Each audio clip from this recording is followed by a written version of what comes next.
March 1968. A World War veteran with a war wound walked onto John Wayne's film set in Arizona. He was furious. He thought Wayne was a fraud. A man who played soldiers on screen, while men like him bled on Iwo Jima. What he shouted in the next 90 seconds would have ended any other actor's day. What John Wayne did next would change both their lives. Here is the story. Old Tucson Studios. March 14th, 1968. 11 in the morning. The set of Hellfighters. Dust hanging in the bright Arizona sun. 50 crew members moving in every direction. Cameras, lights, cables, wooden western facades. The film is about oil well firefighters. Wayne plays the boss. He's 60 years old. He's already had cancer. He's losing weight. He doesn't talk about it. A man walks through the security gate. He's 48 years old, lean, weathered, short grey-brown hair. He's wearing an old, olive-drab Marine Corps field jacket with corporal stripes faded on the sleeve. Plain white t-shirt under it. Dark wool trousers. Scuffed brown work boots on both feet. He walks with a heavy limp. His right leg is stiff and slightly turned outward. He leans on a worn wooden walking cane, gripped tight in his right hand. The knuckles are white. His face is set. His name is Tom Reilly. The security guard, a man in his 50s named Hal, steps forward. "Sir, this is a closed set." Tom doesn't slow down. "I need to see Wayne." "Sir, you can't just—" "I said I need to see Wayne." He pushes past. The guard reaches for his radio. He looks at Tom, the cane, the limp, the Marine Corps jacket. He lowers the radio. Says nothing. 50 crew members stop working. They turn. They stare. Wayne is sitting in his canvas director's chair beside the camera. He's holding a tin cup of coffee. He hears the commotion. He stands. He sets the coffee down on the chair. He waits. Tom limps toward him. Step cane, 20 paces. Then paces. He stops 10 feet from Wayne. He raises his left hand. He points his index finger at Wayne's chest. "You." Wayne doesn't move. "You play soldiers in your movies. You play Marines. You play heroes. You played a tank commander and they were expendable. You played a Marine sergeant in Sands of Iwo Jima. You wear the uniform on screen. You take the salute. You get the medal at the end." Tom's voice is shaking. Not with fear. "With 20 years of something he has been carrying, and you didn't serve." The crew goes silent. Cameras idle. The director, Andrew McLaglen, is frozen behind his viewfinder. "You stayed home. You made cowboy pictures while my friends died in the Pacific. While I caught shrapnel on Iwo Jima. While Bobby Marshall got shot through the throat at Tarawa. While Jimmy Russo bled out in a foxhole on Saipan because the corpsman couldn't reach him in time." Tom's voice cracks. He doesn't stop. "My friends died. And you played them. You played them while they were still warm in the ground. You took their uniform, and you put it on for the cameras, and you got paid for it. And every time I see one of your pictures on television, I want to throw the set out the window." He's almost shouting now. "You're a fraud, Wayne. You're a goddamn fraud. And I drove 400 miles from Phoenix to tell you that to your face. Where are you watching from?" Drop it in the comments. I want to see how far this story reaches. The set is completely silent. Nobody moves. Nobody breathes. McLaglen, the director, has his hand half raised, as if he might call security, but doesn't quite know how to finish the gesture. Wayne stands there for a long moment. He doesn't argue. He doesn't defend himself. He doesn't raise his voice. He doesn't move his face. He looks at Tom, at the cane, at the stiff right leg, in the faded corporal stripes, at the man's eyes. Then he speaks. "One word, come." Tom blinks. "What? Come with me." Away from the cameras. Wayne turns. He walks slowly toward a row of production trailers parked under a small grove of mesquite trees 50 yards from the set. He doesn't look back. He walks the way men walk who trust the person behind them will follow. Tom hesitates. The anger has nowhere to land. He stares at Wayne's back. Then slowly he starts after him. Step cane, step cane. Wayne reaches a trailer at the end of the row. His personal trailer. He opens the door. He steps inside. He holds the door open for Tom. Tom climbs the 2 metal steps with his cane. Wayne offers his hand. Tom doesn't take it. He gets up the steps himself. He goes inside. Wayne closes the door behind them. The trailer is small. A bunk along one wall, a small wooden writing desk, 2 chairs, a kitchenette, a coffee pot. Wayne points to a small canvas folding stool. Sit down, Marshal. Marine. Sit down, Marine. Tom sits. He leans his cane against the wall. Wayne pours 2 cups of coffee. He hands one to Tom. He sits in the small wooden chair across from him. He sets his own coffee on the desk. He looks at the floor for a long moment. Then he speaks quietly. You're right. Tom blinks. What? You're right. I didn't serve. Tom doesn't respond. He just watches. I tried. In 1942, I tried to enlist. 3 times. They turned me down each time. I had a dislocated shoulder from college football. I had a damaged ear from a stunt accident on a film set. I was 34 years old with 3 kids. The studio had me classified 4F. They wanted me to keep making pictures.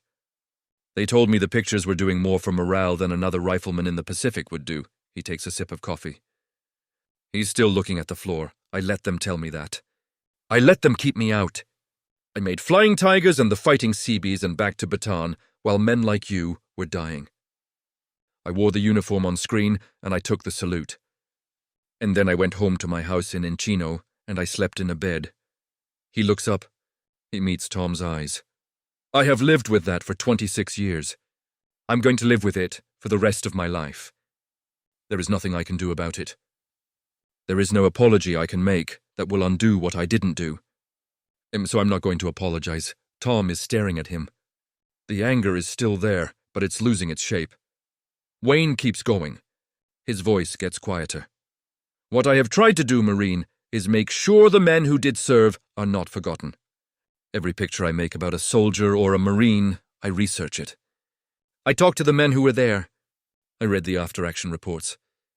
I tried to get the uniform right, the weapon right, the way the men talked, the way they moved, the way they died. I try to honor what happened. I cannot fix what I didn't do. But I can try to make sure the country remembers what you did. He stops.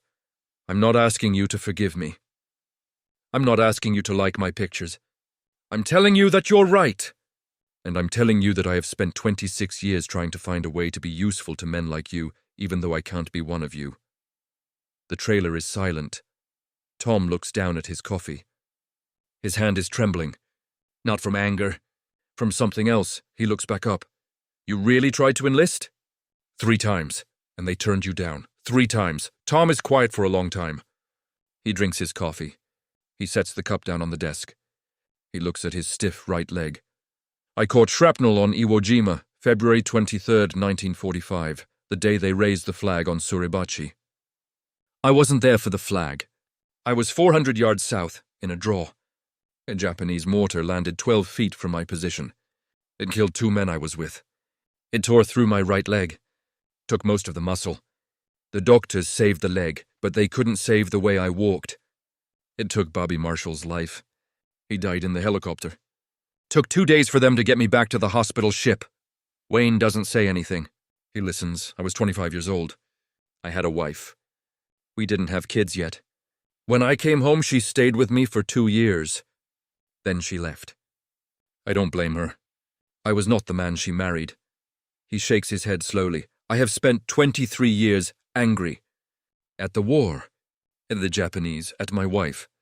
At my leg. At myself. And every time I see a movie about Marines, I get angry all over again. Because it doesn't look right. Because nobody in the picture walks like me. Because nobody is losing their wife 2 years later. Because everybody comes home a hero and gets a parade. He looks at Wayne. Your pictures are the same. Your pictures are why I came here today. Wayne nods slowly. What if I could fix that? What do you mean? Stay on this set. We're filming for 3 more weeks. Hellfighters isn't a war picture, but my next one is. We start shooting the Green Berets in August. I want you on that set. I want you watching every scene. I want you telling me when I get it wrong. I want you telling me how the men actually walked. How they actually talked. How they handled their weapons. How they handled their fear. I want a Marine on the picture. A real one. The man who came back wounded. Tom stares at him. Why would you do that? Wayne looks at him for a long moment. Because I should have done it a long time ago, Marine. Because I owe you. Because every time I have made a picture about your war, I have been guessing at things I should have known. Because you came 400 miles to tell me I'm a fraud, and you're partly right. And the only honest answer I can give you is to let you make me less of one. Tom doesn't speak. His eyes fill with tears. He doesn't wipe them. He just lets them sit there. I don't know nothing about movies. You don't need to. You know about being a Marine. That's what I need. There's a long silence. Then Tom holds out his right hand. Wayne takes it. They shake. Long and firm. My name is Tom Reilly. Corporal, United States Marine Corps, 2nd Battalion, 28th Marines. John Wayne. Glad to know you, Marine. 3 weeks. Tom stays at a small motel in Tucson. Wayne pays for it. Wayne pays Tom $300 a week as a consultant. The same rate the studio paid the senior technical advisors. Tom tries to refuse it. Wayne tells him it's not charity. It's a job. He needs Tom to take it seriously. Tom takes it seriously. Every morning at 7, Tom is at the set. He sits in a canvas chair beside Wayne's. He watches every scene. He has a small notebook. He makes notes. Between takes, he and Wayne sit together. Tom tells Wayne what was wrong. The way a man held his rifle. The way a man walked when he was tired. The way a man moved when he was scared but didn't want anyone to know it. The way a courseman ran. The way a sergeant gave an order without raising his voice. Wayne listens. Wayne takes notes. Wayne gets it wrong. Wayne tries again. By the second week, the crew has started to notice something. Wayne is acting differently. He's quieter. He's slower. He's listening more than he's talking. When he sets up a shot, he checks with Tom first. Marine, this look right to you? Tom nods or shakes his head. Wayne adjusts. McLaglen, the director, who has worked with Wayne for 15 years, says later that he had never seen Wayne work with anyone the way Wayne worked with Tom Reilly. He was learning, McLaglen says. 60 years old. 20 Oscars worth of pictures behind him, and he was learning. Have you ever had someone finally listen to what you've been carrying? It changes something, doesn't it? In August 1968, Wayne starts shooting the Green Berets. And Tom flies out to the location in Georgia. He stays for the full 8-week shoot. He's listed in the credits as a technical consultant. The credit reads, Technical Advisor, CPL Thomas P. Reilly, USMC, Iwo Jima. It's the first time in 23 years that Tom has seen his rank and his battle on a public document. He cries when he sees the credits. Roll. The picture is finished in 1969. It's released. It does well at the box office. Critics are mixed, but veterans love it. Wayne gets letters from hundreds of Marines and soldiers thanking him for getting it right. He shows the letters to Tom. These are for you, he tells him. Tom keeps them. All of them. The two men stay in touch for the next 11 years. Tom moves to a small house outside Phoenix. Wayne calls him every few months. Sends him a Christmas card every year. Sends him a check every Christmas. $1,000 every December, always with a short note. For the consulting work. For all the things I never asked you about. For Bobby and Jimmy. Tom puts the checks toward a fund he sets up at his local VFW. A scholarship for the children of disabled veterans. He never tells Wayne. He never tells anyone. The checks just go in. In June 1979, John Wayne dies. Cancer, 72 years old. The country mourns. Tom watches the funeral coverage on his small black and white television in Phoenix. His new wife, a kind woman named Helen who married him in 1971, sits beside him. She has never seen him cry until this day. 3 weeks after Wayne's funeral, Tom sits down at his small kitchen table. He takes out a sheet of plain stationery. He takes out a fountain pen. He writes a letter. The letter is addressed to John Wayne's family at the Newport Beach address. Tom doesn't know the family. He has never met them. But he knows where Wayne lived because Wayne sent him a Christmas card from there every year for 11 years. The letter reads, To the family of John Wayne, your father and husband saved my life in 1968. He didn't know that's what he was doing. I came onto his film set to tell him he was a fraud. He listened to me say it. He didn't argue. He told me I was right. Then he gave me a job and called me by my rank for the first time in 23 years. I have nothing to give him in return for that.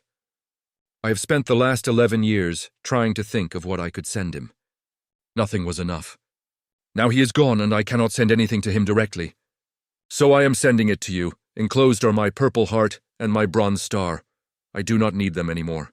He gave me back something the medals could not. I want them to belong to him now, wherever you decide to keep them. Tell his children that their father was a good man, CPL.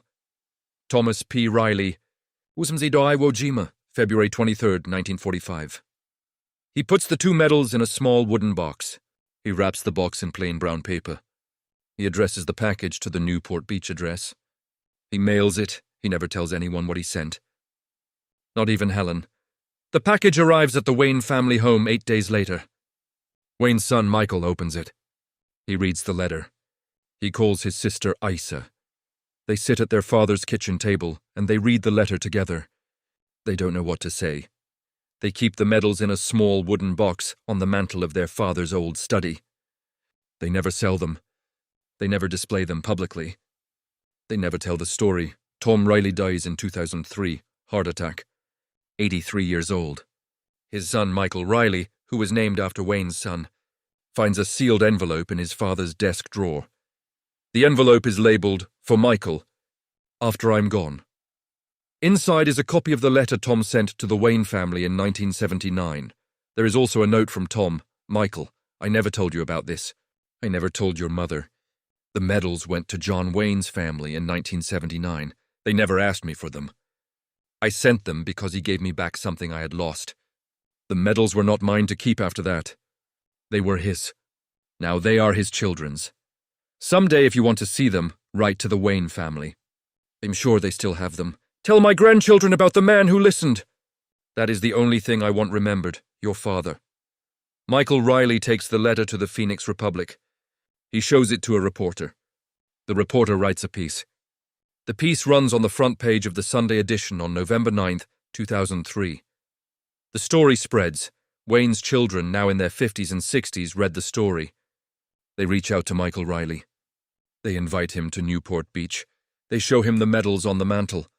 They have kept them exactly where they have been since 1979. Michael asks them what they want to do with the medals. Isa Wayne thinks for a long time. Then she says they should go to a museum. They should be where everyone can see them. They should be next to one of our father's costumes. So that the story is remembered together. In 2006, the John Wayne Birthplace Museum in Winterset, Iowa, opens an exhibit. The exhibit is called The Marine and the Movie Star. In a single glass case under museum lighting are 2 items side by side. On the left, Tom Reilly's worn Marine Corps field jacket with the corporal stripe still faded on the sleeve.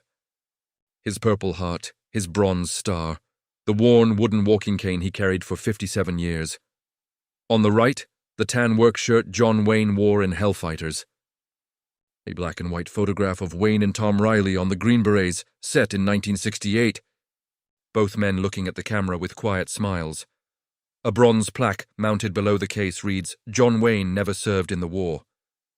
He spent the rest of his life trying to honor those who did. CPL Thomas P. Reilly is one of the men who let him. Wayne didn't fight on Iwo Jima, but he made sure the country didn't forget the men who did. The exhibit has been viewed by more than 400,000 visitors since it opened. Most of them don't know who Tom Reilly was when they walk in. They know when they leave. Here's the thing about guilt. Most men carry it forever and never find a way to put it down. They build careers, they build families, they build houses. But the thing they didn't do sits with them at night when the lights go out. John Wayne carried his guilt for 26 years before a wounded Marine drove 400 miles to confront him. He could have called security. He could have argued. He could have walked away. Instead, he invited the man into his trailer, told him the truth, and offered him the only thing he had to give, the chance to make Wayne's pictures less of a lie. Tom Reilly carried his anger for 23 years. He could have stayed in Phoenix and gone on hating. Instead, he drove to Tucson and said what he had to say and let himself be heard. And accepted what was offered. 2 men, broken in different ways.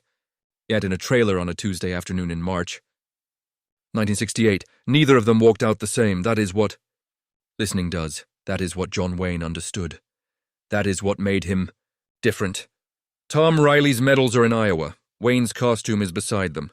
The letter is in a frame on the wall. The story is told to 400,000 visitors a year. A man who stayed home, and a man who came back wounded, and a meeting that should have been ugly, and was instead the beginning of something neither of them expected.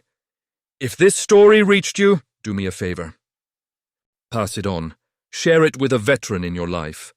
Share it with someone who carries something they think nobody hears. Hit that subscribe button if you haven't yet. There are more Duke stories coming, and you don't want to miss them. And unfortunately, they don't make men like John Wayne anymore.